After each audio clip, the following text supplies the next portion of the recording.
Hello, Sagittarius. Welcome to the Plaid Sheep Oracle. Oh, these readings. So interesting. And becoming more subtle as they go.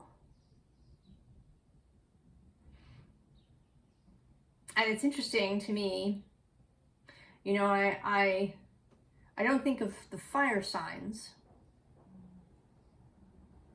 automatically as being subtle.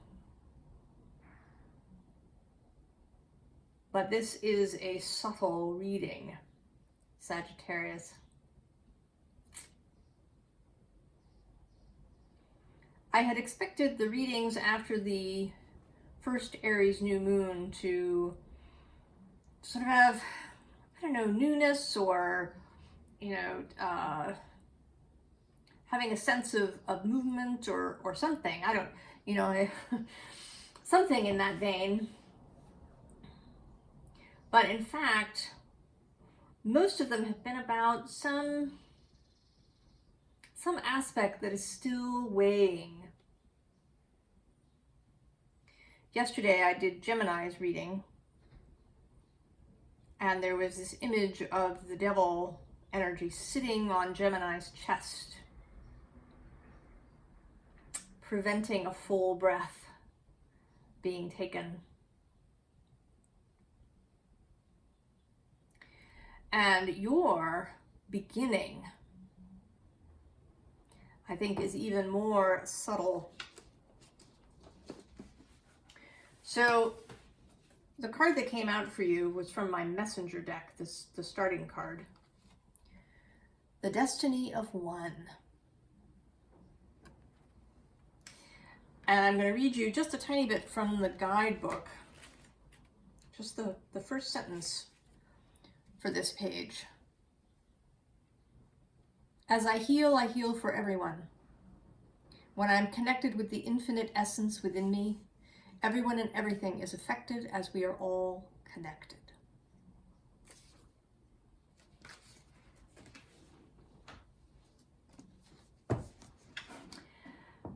I think actually, Sagittarius, the subtlety of this is what's troubling you.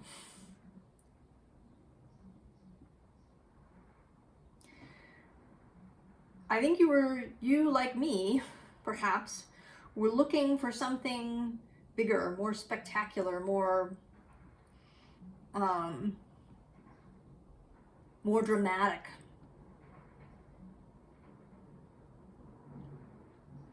The other thing that came in for you today, from my Rilke. Firstly, today is April 18th, and it's a confirmation that I should be doing your reading today. Today's April 18th reading in this book is The Joys of Travel, from a letter to a friend that Rilke wrote. Oh, the joys of travel, to feel the excitement of sudden departure, not always knowing whither. Surely you and I are in agreement about that. How often did my life seem concentrated in that single moment of departure, to travel far, far, and that first morning's awakening under a new sky, and to find oneself in it. No, to discover more of oneself there, to experience there, too, where one has never been before, one's own continuity of being, and at the same time to feel that something in your heart, somehow indigenous to this new land, is coming to life from the moment of your arrival. You feel your blood infused with some new intelligence, wondrously nourished by things you had no way of knowing.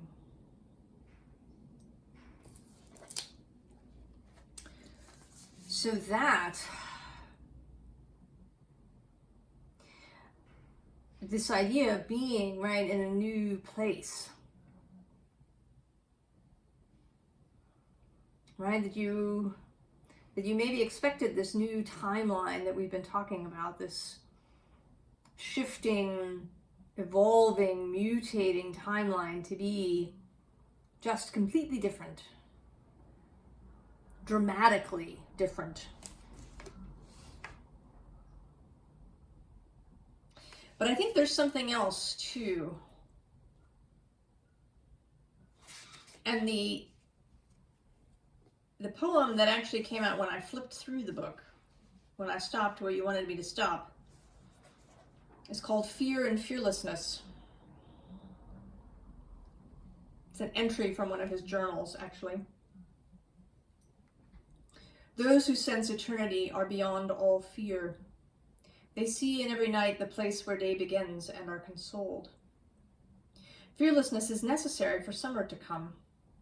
Spring can be troubled. To its blossoming, uneasiness is like a home. But fruits need the strength and calm of the sun. All must be ready to receive, with wide open gateways and substantial bridges. A race that is born in fear comes as a stranger to the world and never finds its way home.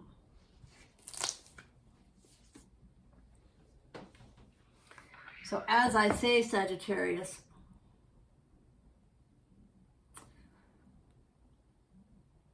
I think you are being asked to be more subtle, more nuanced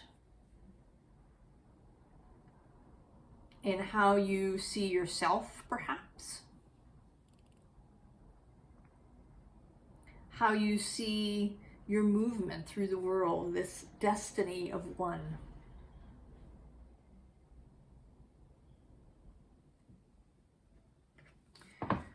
We begin with this wheel of fortune. But this wheel looks very still, right? It doesn't really have a quality of movement. It's a very sort of static appearing wheel. And this idea that things don't necessarily have to be dramatic in order to be significant. And below that actually is this Judgment card, which is, right, it's a very peaceful judgment, right? This self-reflection. This whole deck, in fact, of the Fields of Tarot, I mean, it has its moments of drama, but it's, you know, the illustrations are rather simple rather than being very ornate.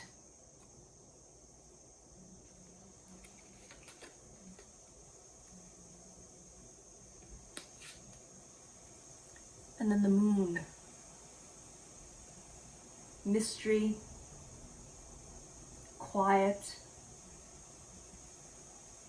peacefulness.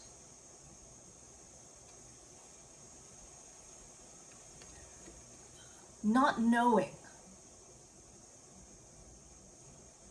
right? Not knowing, uncertainty, but not in a gripped sort of way or an anxious sort of way.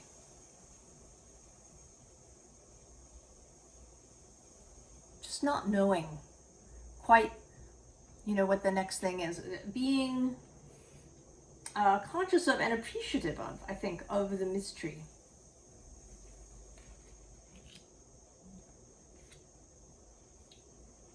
And then the Hierophant,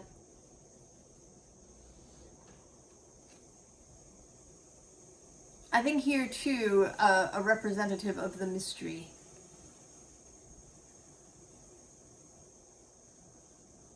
Of the fact that we don't know, right? Even if you have a very deep spiritual practice and you have a set of beliefs about, you know, what the universe is like, your place in it, you cannot absolutely know. And I sort of feel like this can be a troubling thing to Sagittarius. Right? For Gemini, across the way, many different possibilities are a game, right? They're playful, right? Gemini does not require a single answer. But I think that Sagittarius sometimes does, right? You want to know, what are you aiming for? What is the center of the target?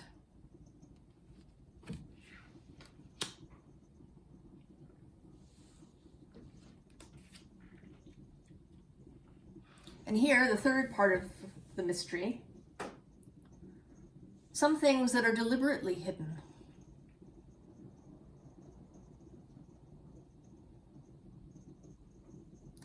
I don't think that our soul would ever lie to us, right, to our human self.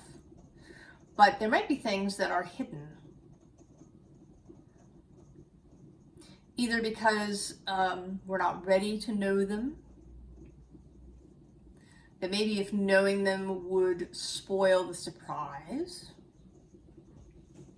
or might cause us, a great deal of anxiety that could derail us, right, if we know everything. And that some things,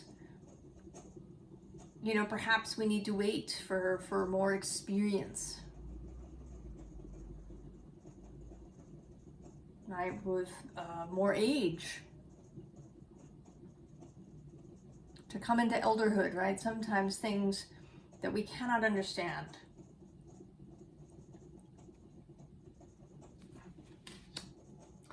And then the last sort of mystery, right, that which has, right, the pregnancy. What is going to be born? Right? Something is gestating.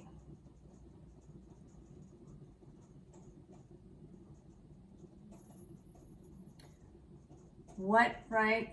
There's a mystery. Things are not complete yet.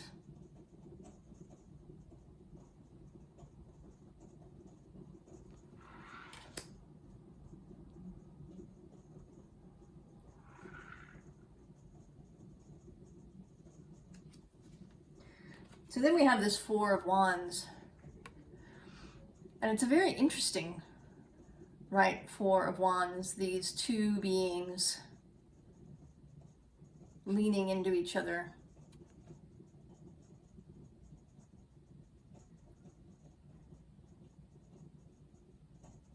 And this combination, right, of solidity, right? They appear to be wooden creatures, right? Creatures like trees. And yet they're mobile. They're not rooted. Holding opposing ideas. And this truce card is kind of, that's underneath, makes me think of that too.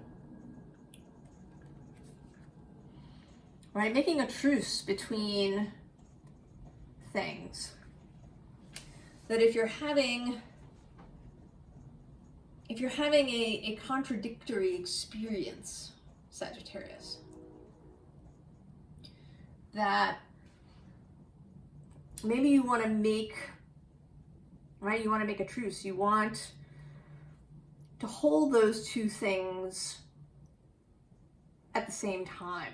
And this image of tipping the scales comes out with that same idea. Right? Being able to hold two things equally, not statically. Right? These scales move. Right? They're not stuck in position. But one side isn't, seriously outweighing the other. Right? At one moment the bird is here, but then at the next moment the bird might be over here. Or there might be something else in this half that will keep things balanced in a kind of dynamic balance.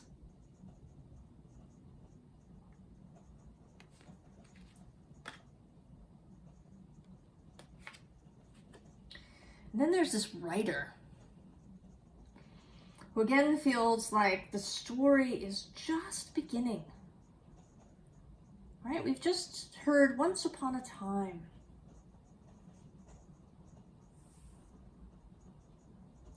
And that's another sort of fire sign thing that I kind of experience with my Aries sun, of impatience, right? Wanting things to get going. But at the same time, right, when you read, if you find a really good book, right, a really good book where the story is wonderful and the characters are wonderful and the writing is really delicious, you don't want that book to end, right? Right? There's these two dichotomous things going on, right? On the one hand, right, if the story is really interesting and suspenseful and stuff, you want to find out what happens. But at the same time, the experience is so wonderful of reading the story that you don't want it to end. And I know I've had that experience, right, of reading a book and wanting to read it slowly because it's so good. And at the same time, really wanting to know what happens next. So holding this in balance.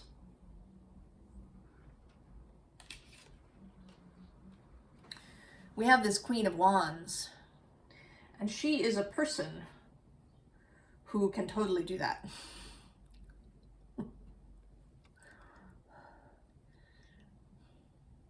Right, especially in this card, you know, she's the Queen of Fire, but she has these kind of airy wings and this white, quiet gown. Right, you sense like that she could be very dramatic, right? That she could make a dramatic entrance. But that she could also go completely unnoticed if that is what she wanted.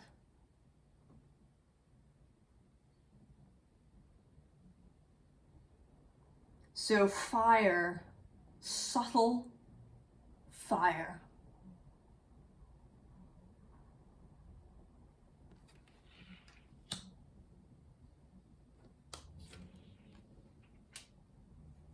And then we get Judgment again. And this time, a much more dramatic judgment. Right? This angel walking away with the viscera of a body.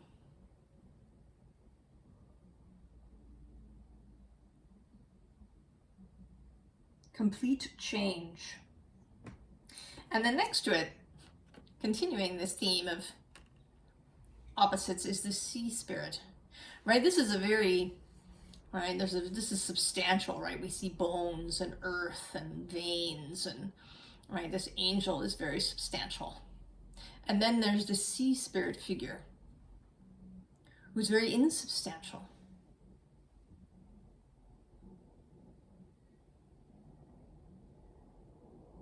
Are you able, Sagittarius, to hold opposites?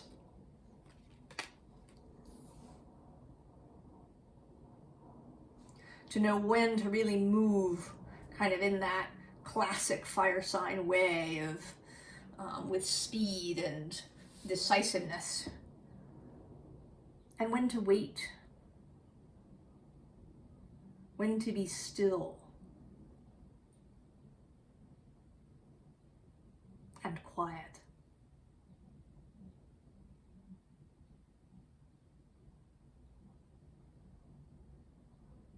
When to kind of allow the air to build. Right? Because when a fire burns really hot and big, it uses up all the oxygen in the room. And then it dies back because there's no, right, there's no fuel.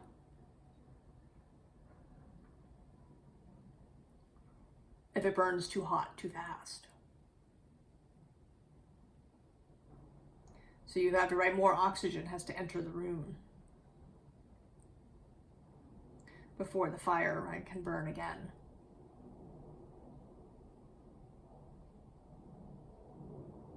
And maybe, right, this is kind of movement, right?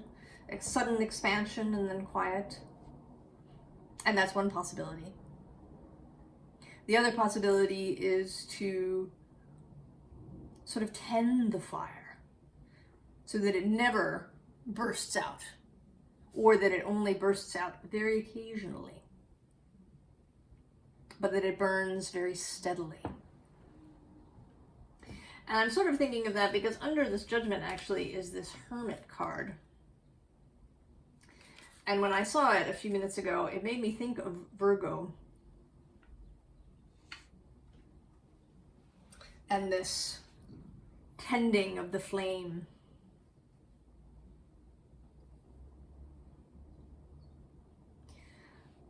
I think that, you know, we are kind of in for a long story. I certainly sort of expected kind of some dramatic changes in this Aries season.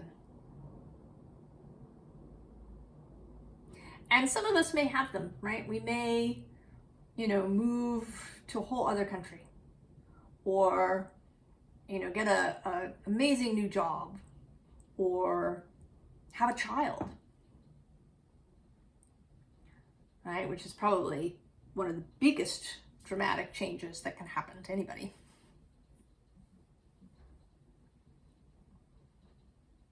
But it may also be slower going. The changes may be subtle, may arrive more gently.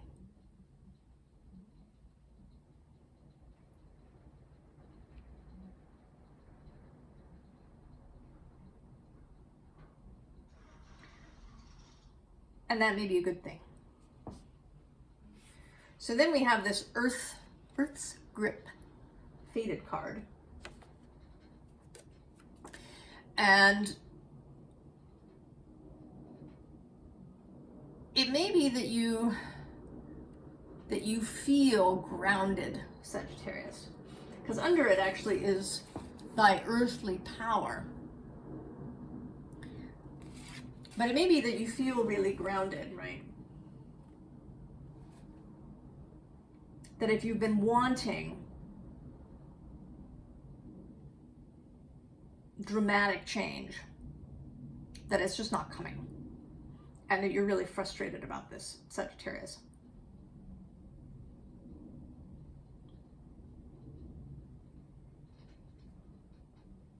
You may also have a sense that, right, you want to make, not only that you want change to happen to you, but that you want to make change. Right? It seems like the world is going to heck in a handbasket, and you want to make changes, right? You want to go out there and make a difference. And that you're feeling really grounded. We get this Leaf Extend card. And it makes me think, actually, we're here in spring now in the Northern Hemisphere. And in the last, I guess, week and a half, things have really started to open up. The leaves have really started appearing on the trees. But, right, they took their time to unfurl. And I love watching that, right, with trees when the branches are low enough to the ground that I can really get up close. And watching the leaves slowly unfurl. And if you don't get up close, it can feel dramatic, right? 1 minute it doesn't look as if the tree has leaves, and then, you know, a week later or less, suddenly the tree is all in leaf. But in fact, this subtle process was happening. You just weren't aware of it.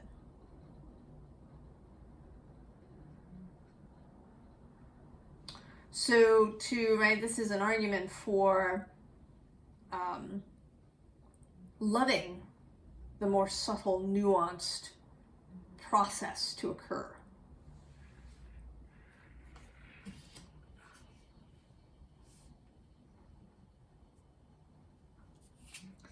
And then we get this Cosmic Doubt Ulcer card.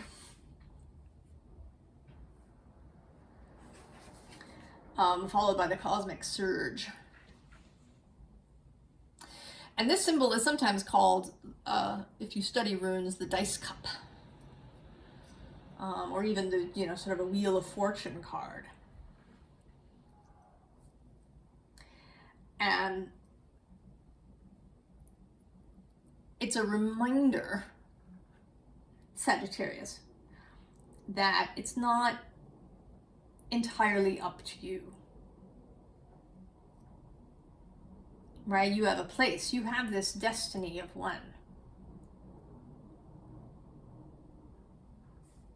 To do your best to be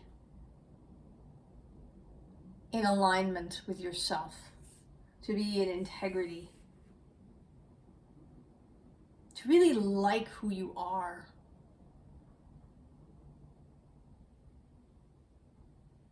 To make choices from this space rather than out of a sense of obligation or guilt or fear.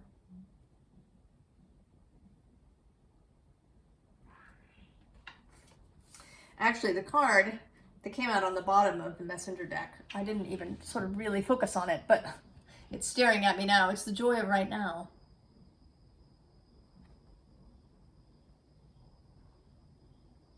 With this hummingbird, who again, right, there's speed there, right, of the hummingbird's wings. And yet there's also subtlety and softness. We get the moon again. And, this time, right, she's sort of, right, she's dispensing a gift. A gift of magic.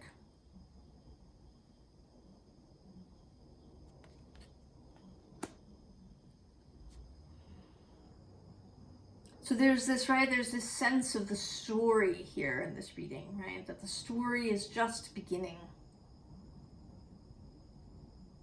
That we've gathered around the fire and the storyteller, the bard, has just begun.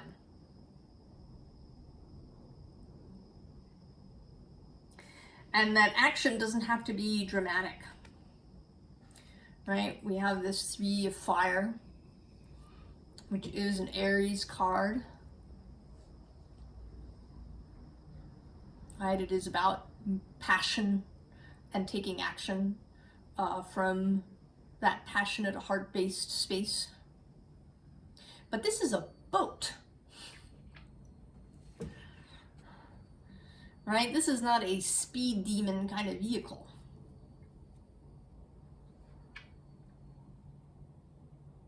Again, subtle fire.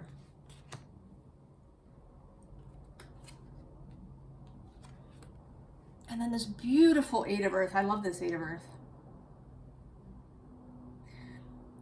Creating, right? Doing the work that we want to do from a place of love and joy. Not because we're trying to fix something, or because we're trying to reach our destination really fast, or because we're just trying to get things done.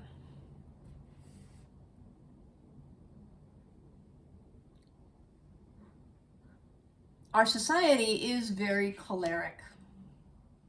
It rewards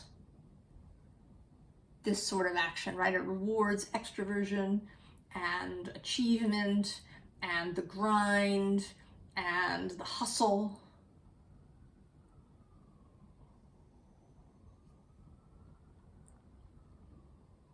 And I think some people do thrive, right, in this space, but I think that their number is rather small, the real thrivers. I think most of us fall, somewhere along a different spectrum where that's, right, too much. I mean, this is the 8 of Earth we want, right? We don't want to work on anything, 60 or 80 hours a week.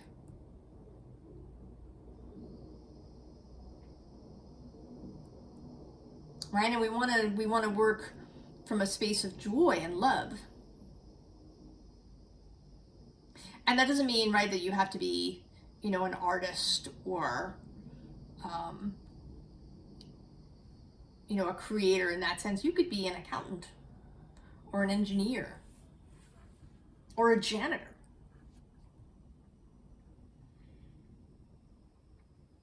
Or a nanny.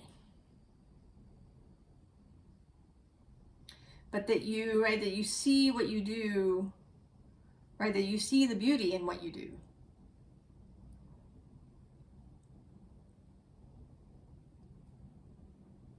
That you do it with care. That you understand that how you approach this has ripples that move outward to other people.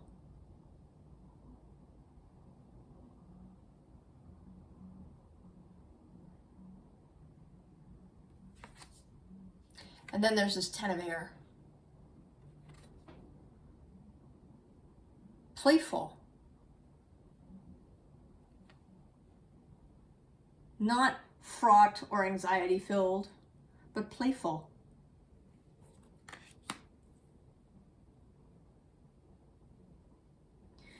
You don't have to have all the answers right now, Sagittarius. And you don't have to, you know, sort of burn the road as you go. You don't have to be, right, like a flaming rocket.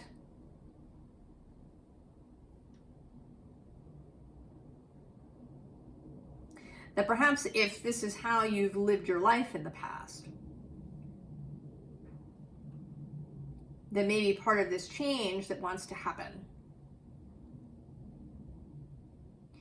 is for you, right, to have a more subtle fire, right? Instead of all hot or nothing when the fuel runs out.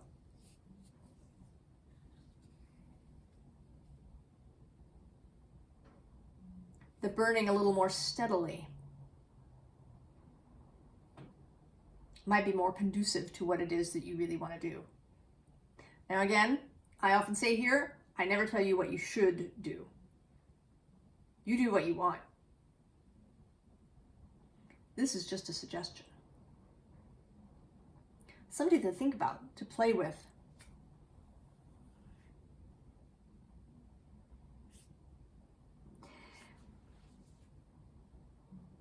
Now the advice, we come back to these reflective swans. And this is really, right, about knowing yourself. For real. Not whatever label somebody else attached to you or a label that you attach to yourself.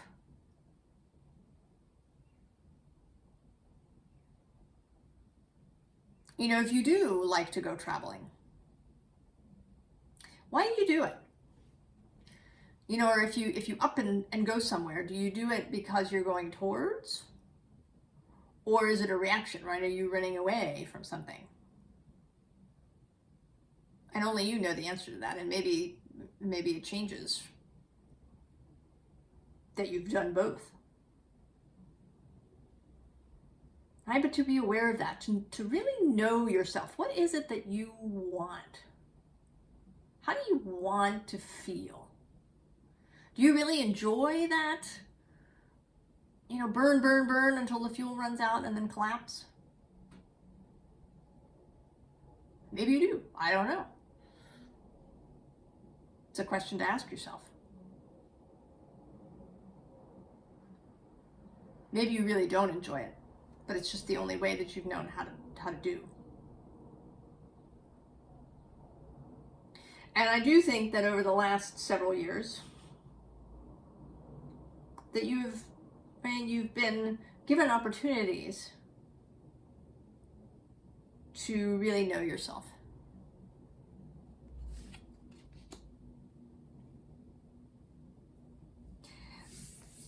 And so there's this Six of Wands.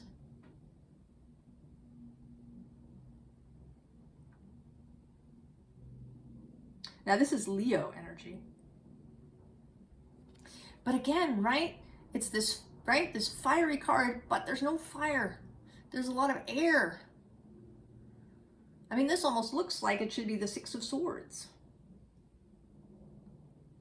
With this lightness of being.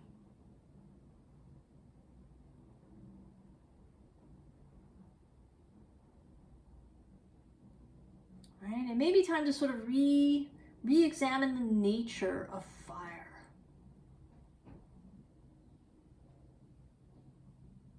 How it appears in many different ways. Right? It can be a giant bonfire, right? A forest fire.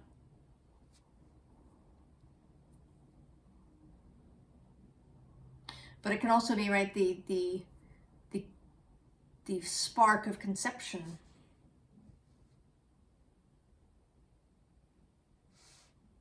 The fire of blood and the heart pumping, right? That kind of fire image.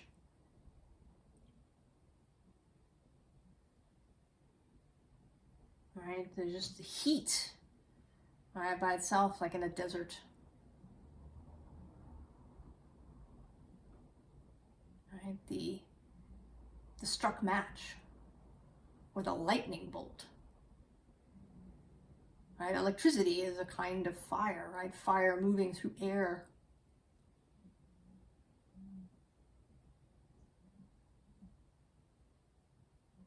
So really thinking about, right, the nature of fire and how it can be different. And different for you. And then we get this Four of Pentacles, which, right, often speaks of stuckness. And here you could say that these were tied up, but you could also say that these were gears of a machine. And that they're held in tension in order to achieve a goal. Right? They're not trapped. They're held this way because in this manner they can achieve a goal, right? In a machine, right, cogs held under tension and against each other achieve different mechanical things, right? Like a clock or a car engine.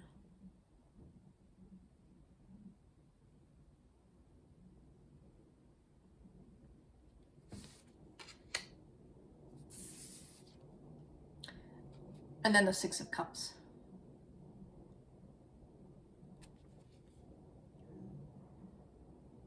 Thinking about your roots and how deep they run.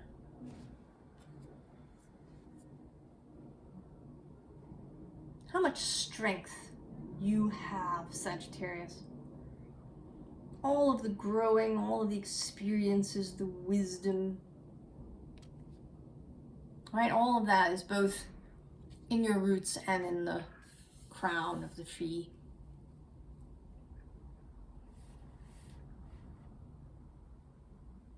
You are not just one thing.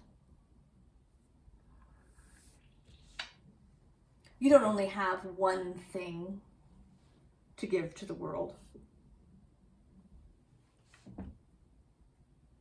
There may not be just one way, right? The dichotomy, right, or the multiplicity of this destiny of one card. That it's called the destiny of one, but it's actually about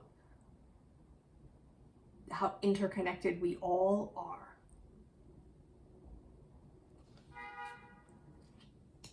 And how varied you are, Sagittarius. How varied your nature. Both because you hold the whole zodiac, but also because the nature of fire is so varied.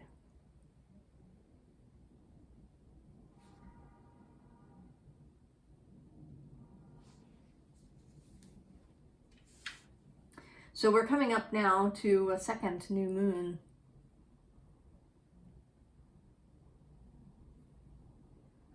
And we will see where we go from here, Sagittarius. But I would encourage you to be open to all different kinds of things and ways of being. And open to the story as it unfolds. Not try to get to the last page to read that first.